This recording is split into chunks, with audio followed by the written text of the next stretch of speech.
Okay. So ayan, are we ready for the word?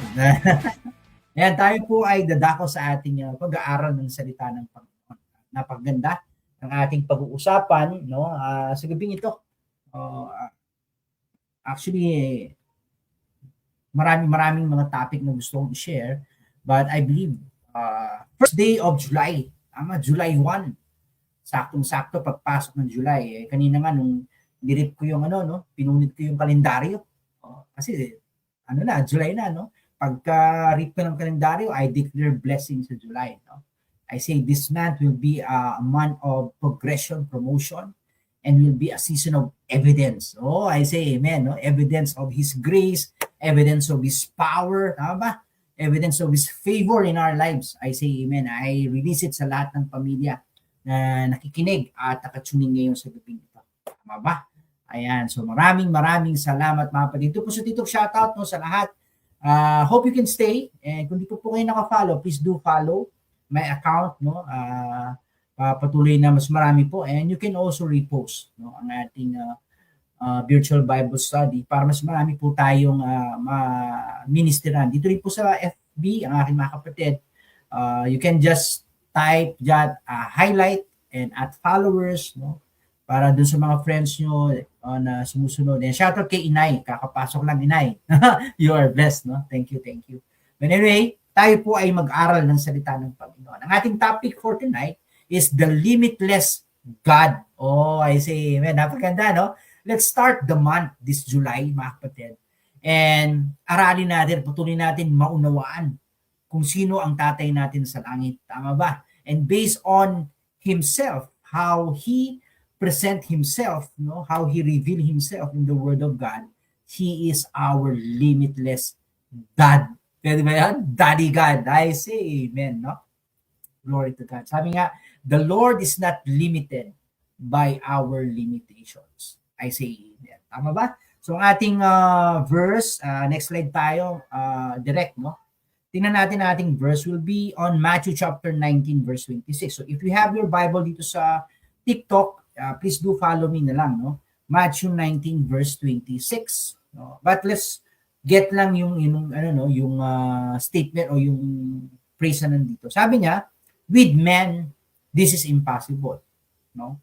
But with God all things are possible. Oh, napakaganda naman, ano? Alam natin, no, maraming sikat na kanta about it, no? All things are possible. Lagi natin naririnig yan, no? Posible lahat sa Diyos, tama ba?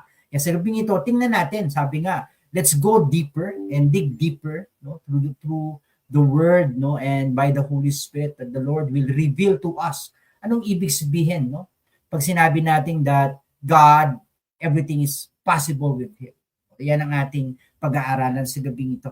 Okay? Next slide, no? Let's talk about, sabi nga, lahat naman tayo dito mga kapatid, makaka-relate mga kapatid. Sabi nga, one of the greatest mistakes we have, I believe everybody has commit this mistake because sometimes di natin alam, we're still growing, pero ito yung nakikita ko sometimes we measure, no, yung God's possibilities by our limitation.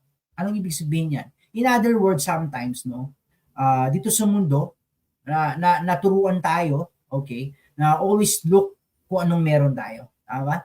Laging tingnan kung anong meron tayo, anong magagawa natin, no?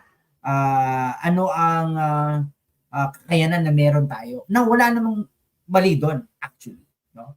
But whenever we have that self-consciousness, no, sinasabi natin, na apart from God, o apart from Christ, yun ang delikado. It is okay for you to be self-conscious when your consciousness of yourself is in Christ. Do you get it, mga kapatid? Nagets nyo? Ibig sabihin, wala nang problema if you look at yourself. But you have to look at yourself in Christ. You have to see Christ as your new self. Tama ba? Now, a problem is this. If you don't have a revelation of Christ, of who Christ is, mga kapatid, and whenever you look at yourself, ang focus mo will be on your weakness. Diba? Yung kahinaan mo.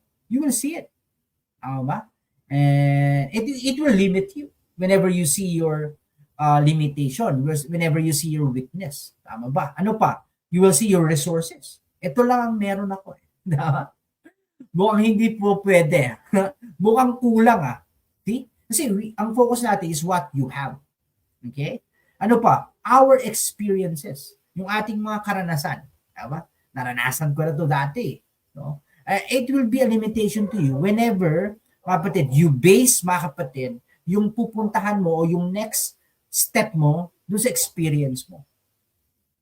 Lagi natin naririnig yan, mga kapatid. Sabi nga, the best teacher daw ay experience. Tama? Lagi ko naririnig yan eh. Pero whenever I see now, and I see the Word of God and the truth of the Word of God, hindi naman laging tama yun eh. Hindi naman laging tama ang best teacher experience eh. Kasi experience can vary. Ibig sabihin, pwedeng magbago-bago. Yung naranasan ko, pwedeng hindi mo maranasan eh. Tama ba? Yung karanasan mo, pwedeng hindi ko karanasan eh.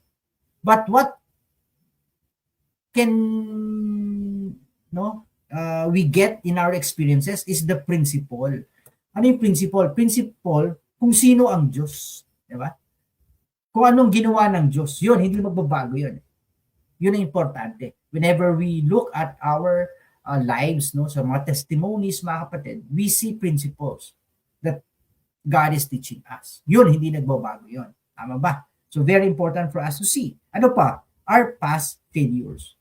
Siyempre, whenever we center everything in ourselves, so, hindi ko kakayanin yan. Ginawa ko na yan dati. hindi umepekto eh. Di ba? Pwede mo sabihin yan eh. Nagawa ko na yan. Parang hindi naman, wala naman akong napala eh. No? Nagkamali nga ako eh. And sometimes we see failures, mga kapatid, as a dead end of everything, which is not, no? Hindi.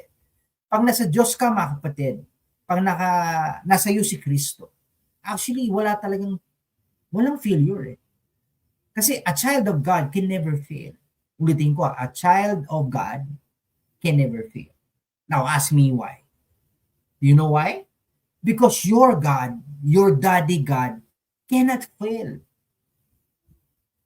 Ulitin ko nga. Our daddy God cannot fail.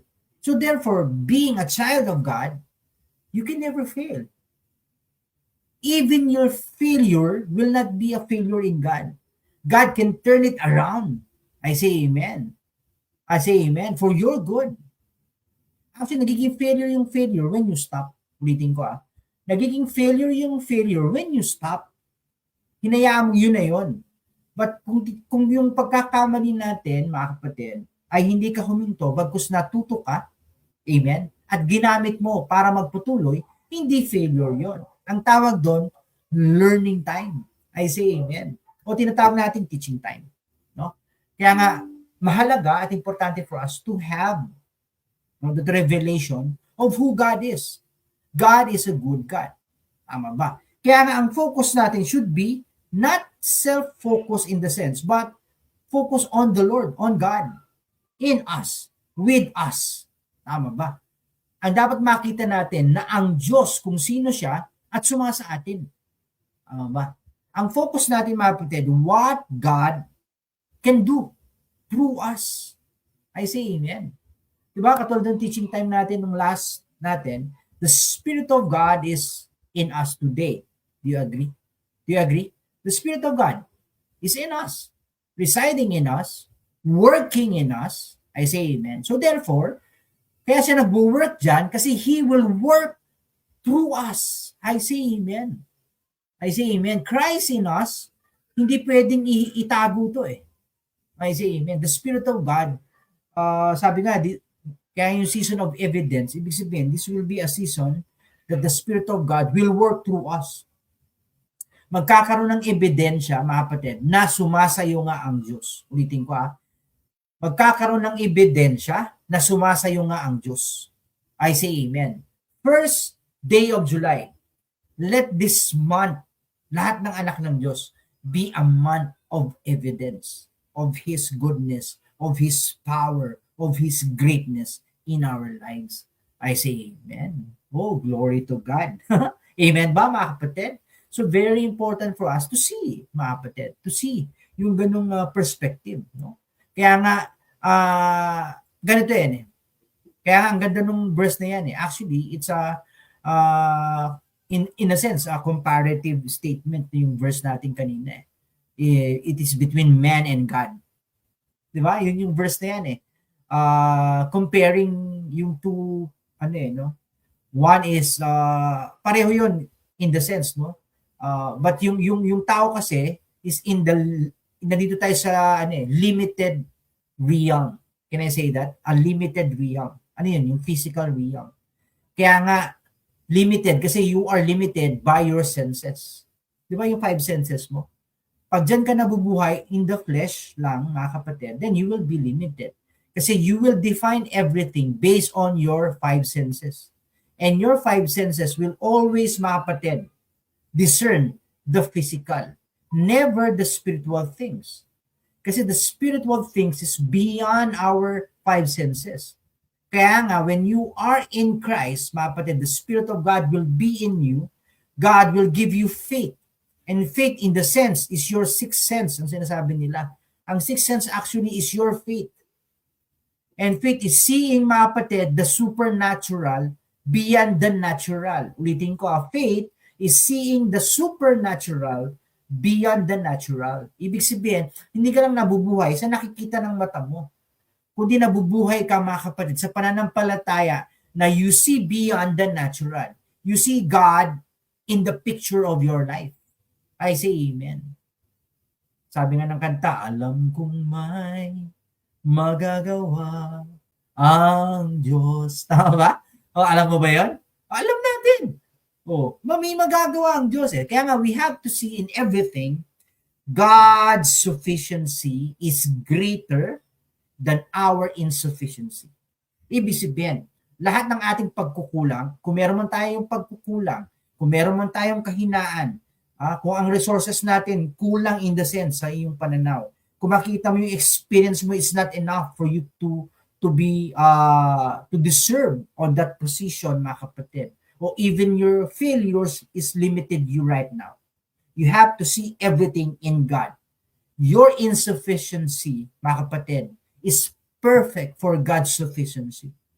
Kasi sabi niya, His grace is made perfect in weaknesses. I say amen. Tama ba? Whenever we are weak, then we are strong. Yun ang maganda sa kaharian ng Diyos eh. Yun ang hindi ma-appreciate, mga kapatid, na nasa mundo. Kasi nga, we walk by faith and not by our sight.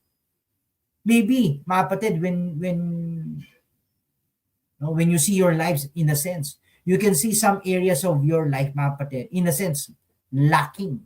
Kasi you can see na parang, di ba? Pero you are not lacking in that area. Actually, God is preparing you, mga kapatid, for a bountiful harvest on that area. So God is giving you a time to trust in Him. I say amen. Sinasabi niya sa iyo na ako ang kailangan mo. Ako ang source mo. I say amen. Then, when you see that He is your source, then prepare. Bakit? Breakthrough will come. I say amen. Harvest will come. And it's bountiful. I say amen. Hindi ito yung harvest na, tama? Yung konti-konti. Hindi. Ang Diyos, hindi konti-konti. Bountiful in every areas of our lives. I say amen. Tama ba? Kaya very important for us to see it. Now, tingnan natin, mga kapatid. Let's look, dito, mga kapatid. God is not limited by human weakness. Okay? That's our first point. Now, alam natin story ni Moses, di ba? Ayan, sa Exodus chapter 4, verse 10, ito yung time na si Moses, mga kapatid, nandun na siya, 40 years na siya, nasa ilang. Actually, if you can see the background of Moses, alam naman natin, yung first 40, yung time niya, mga kapatid, sa he was living in the palace, mga kapatid. He was trained as a prince of Egypt, si Moses. We know the story, mga kapatid. But God is really, will use Moses. When he was born, he's the deliverer. Ang pagiging deliverer niya, hindi yan second thought ng Diyos. Okay? Para clear. Hindi yung, ikaw na lang gagamitin kong Moses. Hindi. Nung sinilang siya, yung kanyang purpose is already in him. Deliverer. Do you agree? Yes. Kaya nga iningatan siya ng Panginoon. Di ba? Nung sa basket siya ay itinulak sa River Nile. Sa River Nile, napakadelikado dyan. maraming buhaya, mga congressman. Ay, hindi, joke lang. Iba palang buhaya yan. Joke lang, mga kapatid. Joke lang. Hindi, maraming mga buhaya doon eh. Oh, naghihintay ng maleta. Hindi, joke lang. Joke lang. Diba, dahil buhaya doon, pwedeng makain si si Moses eh. Pwedeng makain si Moses eh. Pero iningatan siya ng Panginoon eh. Di ba? He was protected by God. Why? Because God is protecting a deliverer. Actually, when God is protecting Moses, He was protecting, in a sense, the whole Israel for the future of Israel. Ulitin ko nga. Sana na-gets nyo. Iningatan si Moses kasi nga meron siyang purpose. He will be the deliverer. Kaya kahit anong mangyari, mga kapatid, God is with him all the way. Tama ba? Kaya nga, pag titignan mong buhay ni Moses, mga kapatid, you will be encouraged. Kasi why? You were born carrying your purpose. Everybody is carrying a purpose. Maybe some of us hindi pa alam. It's okay. Just be patient. God will reveal it to you. But ang truth, mga kapatid, you have it. You are a carrier of destiny. That's why God is protecting you. God is preserving you. Kasi actually, He's preserving a generation when He is preserving you. I say amen.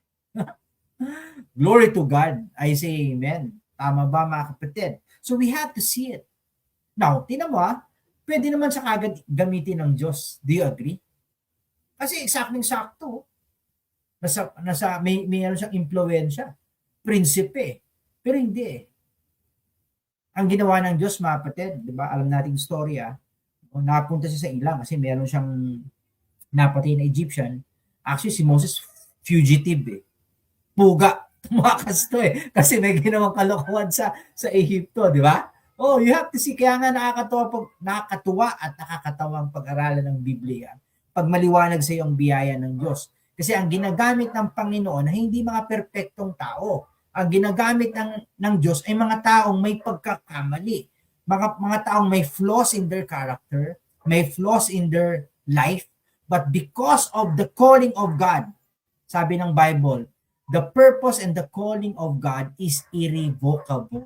Hindi pwedeng bawiin ng Diyos. So God will give His grace to you so that you will fulfill your God-given purpose. Yun ang nangyari kay Moses. Tama. Kaya nga, inalis lahat yung kanyang pinag-aralan. Ikaw naman, 40 years kang nandun sa ilang. Ang kausap mo, mga tupa, di ba? Nawala yung eloquence niya eh. Eloquent yan si Moses kasi prinsipe yan eh. Pero nawala yung kanyang eloquence nung nandun siya sa ilang. Ikaw ba lang, kausap po puro tupa. I say amen, no?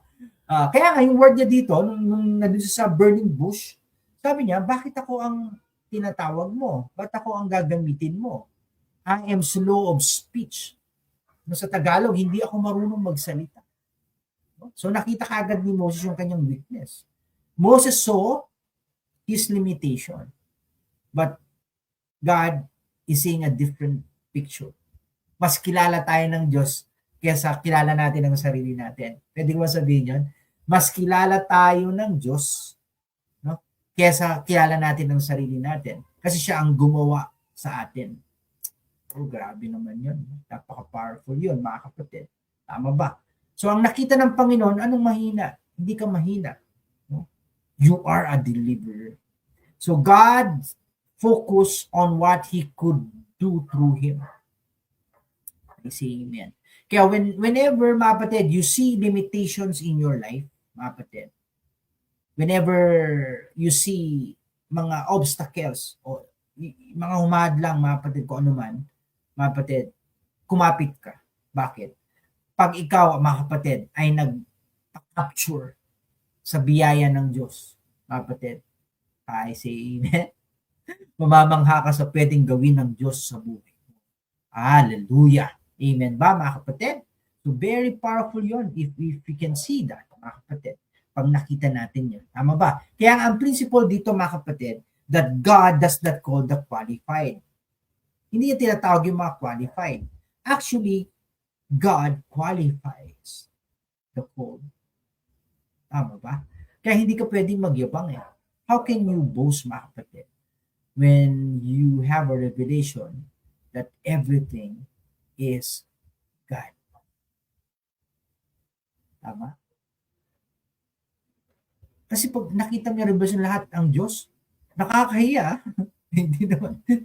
It's all God working through us. His grace in us. His Spirit in us. I say amen. I say amen. Yun ang nakita ko eh. Ang Panginoon kasi pag gagamit siya, pag gagamitin ka niya, padadaanin ka niya talaga sa pugon, mga kapatid. I experienced that. Ngayon ko nakitang malinaw bakit ko kailangan pagdaanan yung pinagdaanan ko. Nung nandun ako sa time nung pinagdadaanan ko yun, mahirap, mga kapatid. Sabi ko sa inyo. Nung ako ay nasa ospital, pabalik-balik ako, napakahirap. Especially on the time na yung hindi na ako kumakain, mga kapatid. Para sa akin yun yung last draw in the sense. Kasi hindi ako kumakain eh. Nakahiga na lang ako. Naka-dextrose si Pastor Cha. Pero kasi nga I've lost yung hope sa life, no? I've lost yung joy of living. Kasi feeling ko on that time wala naman nagmamahal sa akin eh. Hindi nga ako mahal ng Diyos. That's a revelation. Yun yung thought na nilagay sa akin ng kaaway. Mga nangyari sa akin ng time na yun. Pero one thing for sure, ang nakita ko based on my experience, pag ikaw ay tinawag, itatayo ka ng Diyos. I say amen. Gagawa at gagawa ang Diyos para ibangon ka. Bakit? Gagamitin ka niya.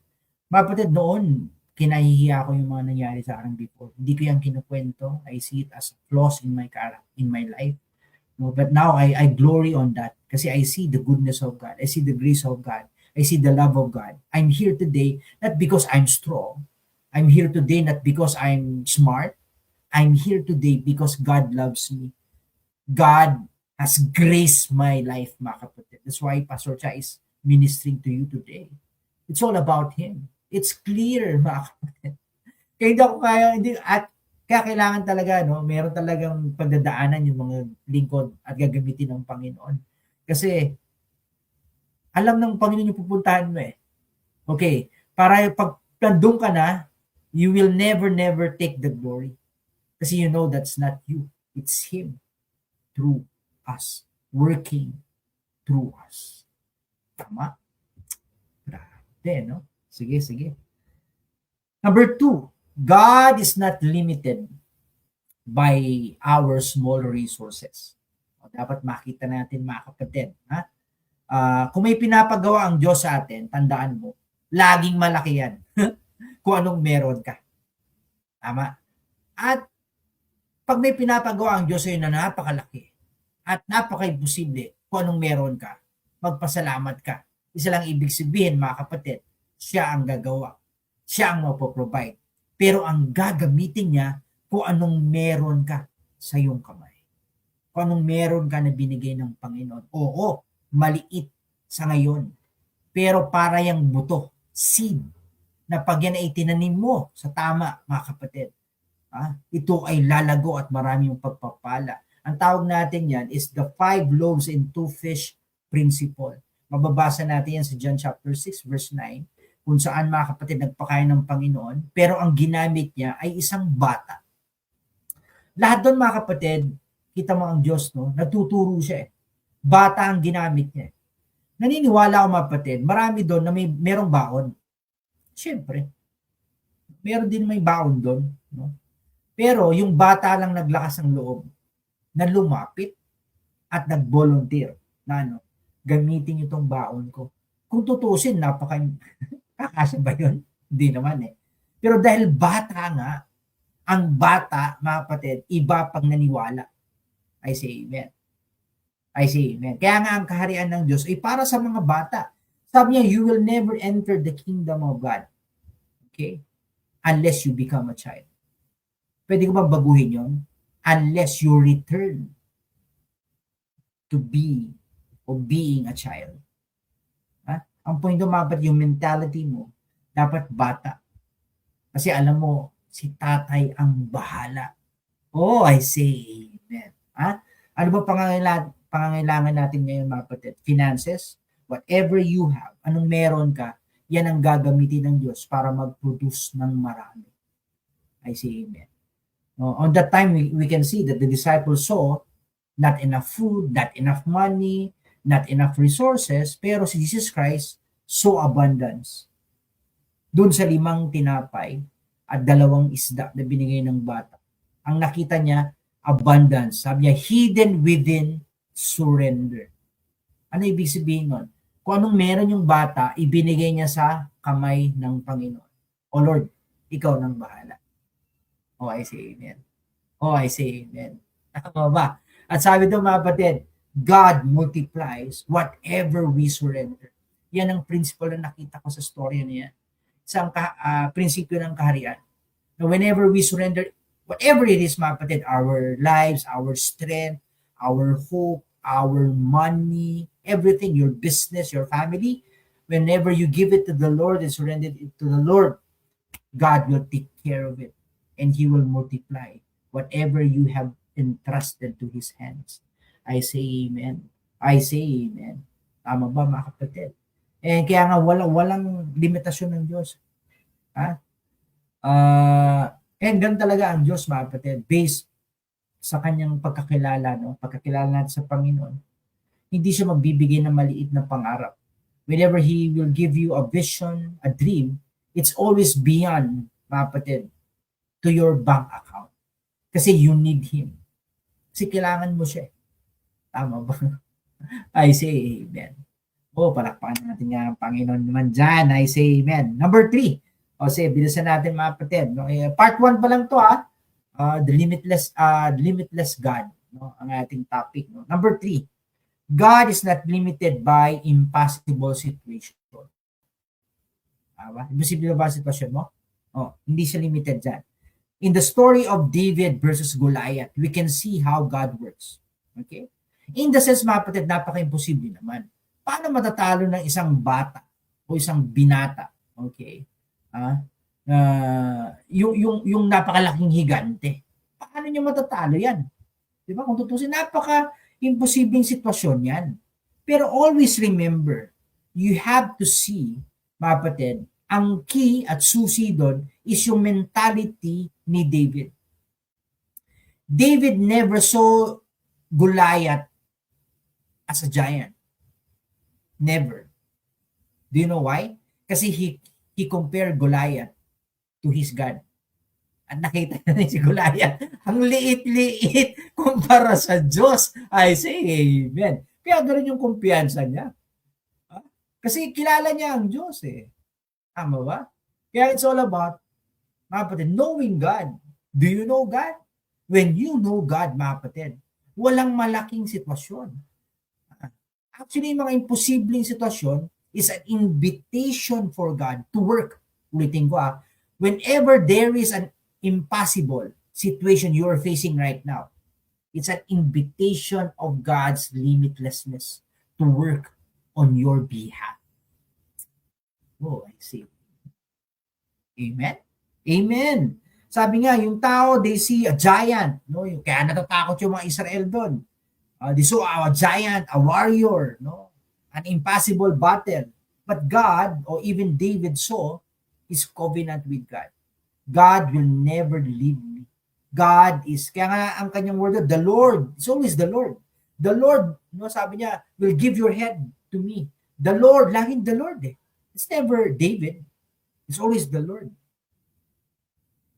I say amen. I say amen. Ano bang hinahanap mo? The Lord. Ano ginaharap mo? Kagalingan? The Lord. I say amen. I say amen. Sabi niya, God was bigger compared to that giant. Actually, the giant, baka tingin ni David dun, kuto lang eh. Sino tong kutong ito? Kasi nga laki ng Diyos eh. Pag ikukumpara ni David yung sarili niya kay Goliath, ay giant nga yun. Pero hindi. Kinumpara ni David si Goliath sa Diyos. Kuto. I say amen. So it's a principle God is teaching us today, this very moment. Now, always assess your problem base who God is. Ulitin ko assess your problem, assess your challenges, mga kapatid. Always, mga kapatid, based on who God is. And I say, napakaliit ng kinaharap mo. Napakalaki ng tatay natin sa langit. I say, amen. Tama ba? Oh, glory to God. And again, kingdom principle that we can see there, that faith does not deny obstacles. David saw Goliath. Tama ba? But faith declares God is greater. Kingdom declaration. Nakinig ba kayo nung Sunday? I say amen. That's kingdom declaration. Sabi ko, kingdom declaration, mga kapatid, it releases faith in your life. The Lord, sabi niya, sabi niya, pupugutan kita ng ulo, buruin mo, ang tindi ni David. Pupugutan kita ng ulo. Ang tangkad doon Ano ibig sabihin? Nakita niya na yung giant, babagsak.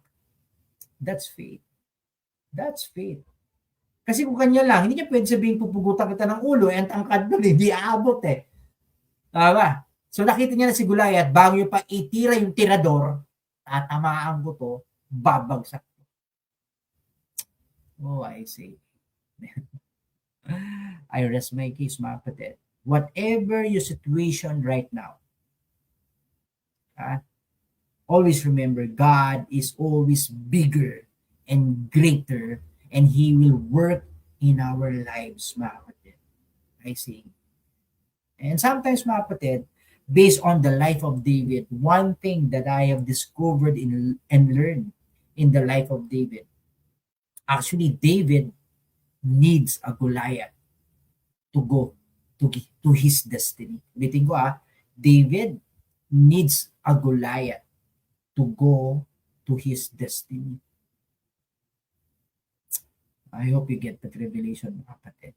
Kaya huwag kang matatakot kung napakalaki ng kinaharap mo ngayon o napakalaki ng nararanasan mo ngayon. Isa lang ibig sabihin, napakalaki rin ng future na hinanda ng Diyos. Glory to God. Tama ba? Tama ba? Assess it as your blessing in the Lord. And that's faith. Declare the greatness and the majesty. Always magnify the Lord in every situation. I say amen.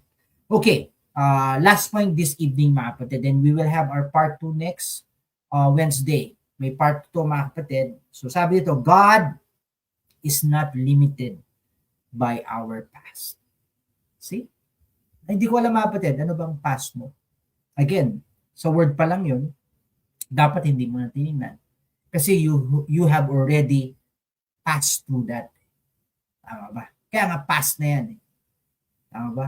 You can sometimes look, para lang to see yung learning, but never to dwell on that. Kasi there are much greater in front of us. I say amen. For example, mga kapatid, in the life of Peter, you know Peter, mga kapatid.